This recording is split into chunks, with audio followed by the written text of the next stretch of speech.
clock is ticking, and we need to act now. Recently passed legislation will have a significant and fundamental impact on the future of our industry, to the tune of $5 billion just in payment obligations over the next 10 years in the state of California alone. This legislation is focused around extended producer responsibility, or EPR.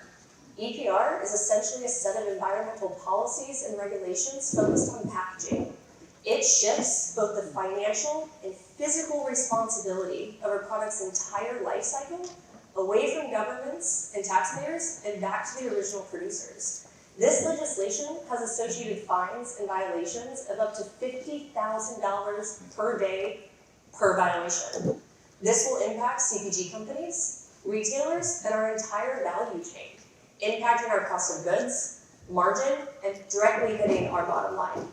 This legislation isn't new, but is gaining momentum in the United States, and Europe is already leading the way.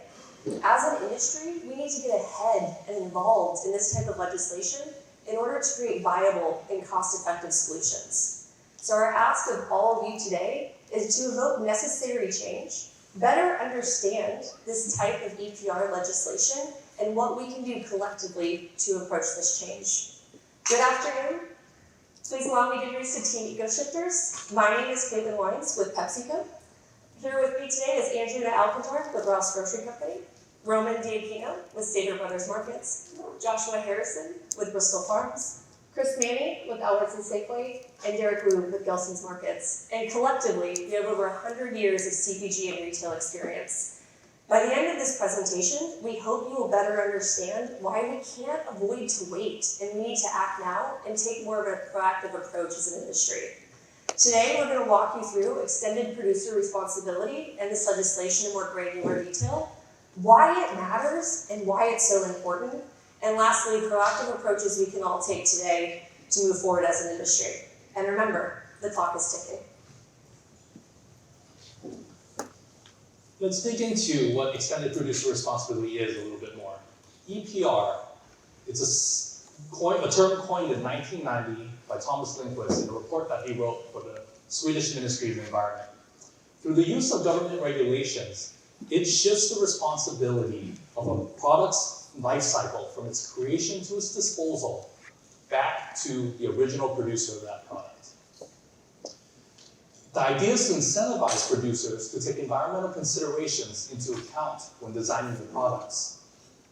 You may have heard of the term of the circular economy. That is, eliminating waste, reducing pollution, and extending the useful life of a product through reuse and recycling. That contrasts from the traditional linear model of take, make, and waste. Now, EPR legislation may not sound particularly new to you, or a new concept, and you'd be right about that. In fact, it exists already for products such as paint, batteries, and electronics. However, there's gaining momentum right here in the United States for legislation to apply to plastics and packaging. And that momentum has been accelerated because countries like China and Vietnam no longer want to take our recycling. It's the same momentum that has led to 11 states introducing EPR packaging legislation in 2022 alone, of which 4 states have already passed that legislation. Now let's break down that legislation a little bit. One of the major components of the legislation is a recycling target timeline. And it goes a little bit like this. You as a producer will be responsible for recycling 30% of your produced packaging by the year 2028. By 2030, that number goes up to 40%. And by 2032, when the law is in full effect, you must recycle 65% of your produced packaging. Other highlights include all the packaging that you do produce needs to be either 100% recyclable or compostable. Of that packaging you do produce, 65% of it must come from 65% recycled materials. And lastly, overall plastic production must be reduced by 25%. Now, of course, all of this comes at a cost.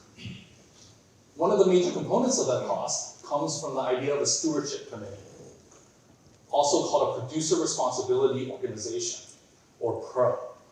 That PRO is a nonprofit that is responsible for designing and developing metrics to determine how much you're recycling, what are recycling rates. It also runs audits, and it helps with it helps ensure that producers are in fact complying with the law. Now, in order to support the pro, there's a cost to that. Producers need to collectively pay into this $500 million a year over the next 10 years. That's $5 billion. And what if you're non-compliant? What does that cost? As Caitlin mentioned, a single violation can cost up to $50,000 per day per violation. That means over the course of a single year, one violation that goes uncorrected can cost you more than $18 million. Let me repeat that again. One violation over the course of a single year, if it goes uncorrected, will cost you over $18 million. That's straight off our bottom lines. Can any of us afford not to act?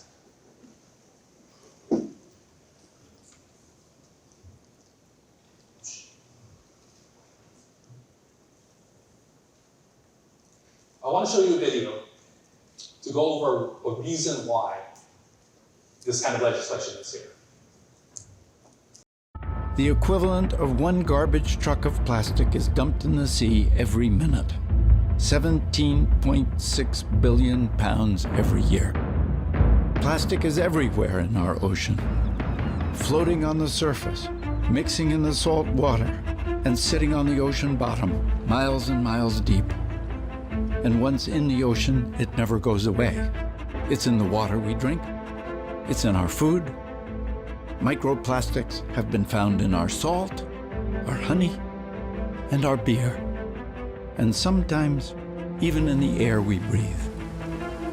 Companies are choosing to make something that will be used just once, from a material that lasts forever. 4 times more plastic will be produced between now and the middle of the century, 4 times more. Since 1950, 9.1 billion tons of single-serve plastic has been produced. The convenience of single-serve plastic worldwide continues to impact our environment. Humans consume 1.2 million bottles per minute, and Americans purchase about 50 billion water bottles per year. What if I told you every single piece of plastic ever made still exists today? The amount of plastic being produced will be 4 times more by the middle of the century. And by the year 2040, the amount of plastic entering our oceans will triple to 29.1 million metric tons. And sadly, by the year 2050, there will be more plastic in our oceans than fish. And that is by weight. Did you know there are 5 large, massive plastic barges floating in our oceans today? The largest is double the size of Texas, 20 million square kilometers of water. And as you've seen in the video, every minute, 1 garbage truck of plastic is dumped in our oceans. 17.6 billion pounds of plastic yearly end up there. Now I want to take a moment and reflect, and I want all of you to think about yourself walking down a beautiful beach on a bright sunny day. Our beaches are not as polluted as others are around the world. And that is a luxury that we take for granted. The amount of deterioration that our beaches luckily do not have as others do. What is out of sight is out of mind. And our ecosystem and our natural resources are being impacted by the large amount of plastic choking our coastlines. We are failing this earth with the production and consumption of plastic that we do. We must change and we must reduce the use of plastic so children can take their children to clean beaches 30 years from now. We owe it to the next generation and future generations to preserve what is left of our natural resources. The future depends on change today. So now we're going to talk about a best-in-class example of a company that is proactively making changes.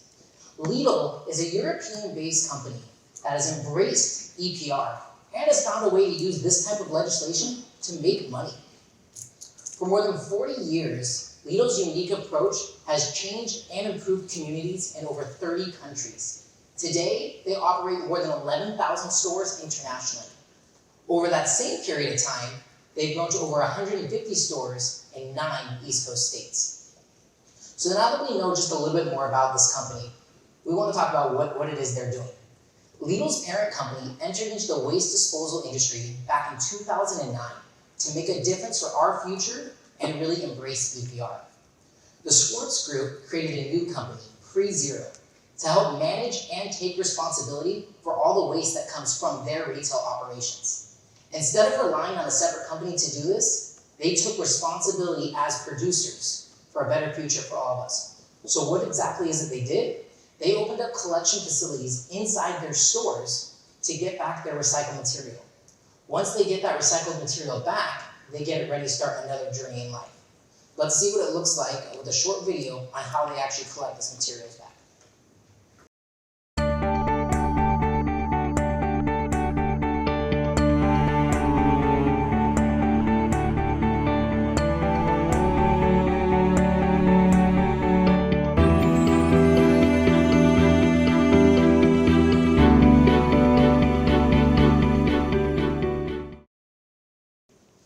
So that is just one way that Lidl collects this recycled material back, and then they get it ready to start it on its next journey in life.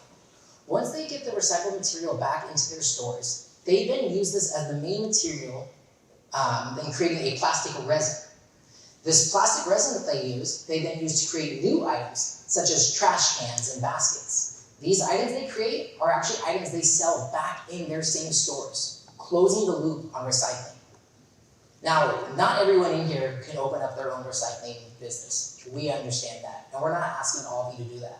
However, some larger companies in here, this may be an option for you. And while this is a very large and expensive option, the benefit is there is a plus side to all of this. In 2021, PreZero, the company they created, generated $2.3 billion worth of revenue just from recycling. Not only were they able to make money while doing this, they met European legislation, and they created some new items. Who wouldn't want to add more to their private label category? Lastly, they made a positive impact into the environment. Lidl is being a best-in-class example of what it means for a company to become sustainable. And our ask is that all of you invest into this as well. We know that it's not possible to open up your own recycling center, but it is important that every company in here, both retailer and CPG, all do our part. This is a large project of what Lidl has done, and we're not saying you all need to do that, but we are saying that everyone in this room needs to make a proactive approach and do something sooner rather than later. Well, now that we've seen what a thriving company has done in Europe, we know and understand that not everyone in this room could duplicate in the same manner. As CPG companies and retailers, there are changes that we can make today to get ahead of product recycling. We're going to look at a CPG company and Keurig and Espresso, who have taken a different approach on their product life cycle. For Keurig, they've made big changes to their product recycling, but they have yet to meet the target date set forth by legislation. But by that being said, they have set a hard target date of being fully recyclable or compostable by the year 2025. When you look at Nespresso, they're a leader in the industry when it comes to recycling packages. Currently, all their packages are either fully recyclable or in some cases compostable. On top of that, they are teaching their customers on proper recycling. You can bring the items back to their stores to be recycled, you can mail them in free of charge, or you can reach out to them and they will tell you where you can take these items to be recycled. They have taken true control of their product life cycle, and by doing so, they have created a cradle-to-cradle design as opposed to a cradle-to-grave design. And both companies are enacting their corporate social responsibilities by improving our society and our industry. Now, for private label, we're not off the hook. Many of us in this room have our private label brands, which equate to over 20% of our overall total store sales. And for some of us, these are $80 billion brands, and they're threatened by this legislation. What emerging companies are doing is they task a team to identify their top 5 private label brand items. One example they will share with you is what one company has done. They took their half-gallon milk carton. They removed the plastic cap off that milk carton, essentially removing 100% of the plastic in our landfills and making the product fully recyclable. Now, to partner with your milk, why not some items from our bakery department? More often than not, our regular permits are our private label brand items. What this particular company did is they partnered with Bottle Box, a sustainable packaging company, and by doing so, they eliminated 2 forms of plastic ending up in our landfills and switching it over to one sustainable package. Thus, they simplified the process for their teammates, but more importantly, they reduced over 900,000 pounds of plastic waste going into our landfills. And lastly, we will take a look at this campaign that we can show you here. As CPG and retailer partners, how will this message resonate with the future shoppers? As we know today, our future generation of shoppers are more focused on recyclability and sustainability than any other generation. Who here can recall the days of being excited for a box of Frosted Flakes or a box of Fruit Loops? I know that from time to time, I still sneak in those bowls with my kids. How would a message like this resonate with your future shopper? And again, many campaigns like this to pass on and pass forward the education piece of recycling. As Derek said, as producers, we need to be responsible for the recycling, but more importantly, we need to be responsible for the proper recycling of these materials. We need to be done with recycling and truly embrace recycling. So we know this is not going to be easy. It's going to take a true partnership between everyone in this room to move the needle. Our question to you is, are you ready to make a change today for a better tomorrow? Throughout our presentation, we've explained to you EPR legislation and how it continues to evolve. Remember, this was not the first of this type of legislation, and it won't be the last. The plastic pandemic that we contribute to each and every day, and some of the difficulties you may face ahead. But we have shown you some really great examples you may integrate into your company. And the good news, there is still time for you to decide how you embrace EPR. We also told you that one violation over the course of a year, unfixed, could potentially cost you $18 million. So you're probably wondering, how much is it going to cost you to implement these changes? We can't tell you that because it'll vary on your size, your scale, and your scope, and how you choose to embrace this. You as leaders in this room are setting the foundation for EPR in its future. So what exactly are we recommending to all of you? It starts with the sustainability team. And some of you in this room may already have that. But these steps we're going to outline, still you may find beneficial. Step 1, ensure that this team fully understands this bill. Like Derek said, it is not just about recyclability and sustainability. It is about you, the producer, ensuring that these products are getting recycled. Step 2, start with the low-hanging fruit, something as simple as removing the plastic piece from the milk carton. Not everything is going to be easy, so start there first. Step 3, work within your supply chain. The people who supply your private label for you are going to have to change just as much as you need them to change. So why not create synergies together? And step 4, stay ahead of legislation. In 2023 alone, 2,600 bills have been proposed in the state of California, more than ever before. And some of these can affect our industry. As you all sit in your chairs right now, there's a town hall meeting in Sacramento discussing this exact bill because there will probably be more changes to it. So the question is simple. Are you willing to sit by and watch this legislation and future legislation pass before your eyes? Or will you take the proactive approach and do what's right for you, your business, its future, and the planet? We thank you for your time, and we open the floor for any questions.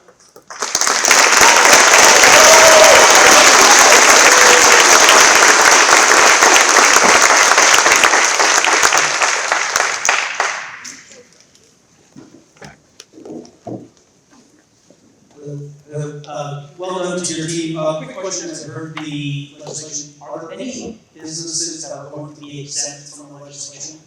Yeah, I'll take that one. That's a good question. There are definitely some exemptions to the law because not every small mom and pop is going to be able to handle this. But it's surprisingly very encompassing of the whole industry. You need gross sales of over $1 million to be affected by this law.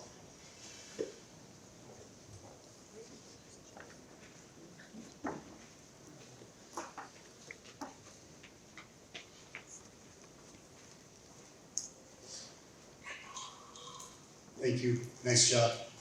Have you thought, as you looked at the presentation, a national approach versus a patchwork that we start seeing across states right now?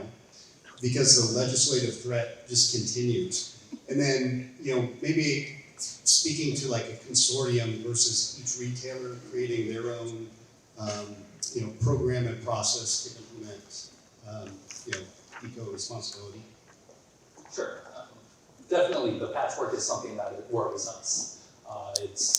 It's like very many bills, just in general, that come state by state, and we hope there's going to be some sort of federal legislation eventually to take care of that in so we have a single model to follow, right? So it's going to be working with our lobbying groups, like the CGA and so forth, to be able to try to bring that all together. And to your second question, I'm sorry, what was that about again? Consortium. So the producer responsibility organization is sort of like that. It acts as that, where all the producers actually collectively pay into that organization, and that's going to help shape how is it that we measure what really is our recycling rate, right?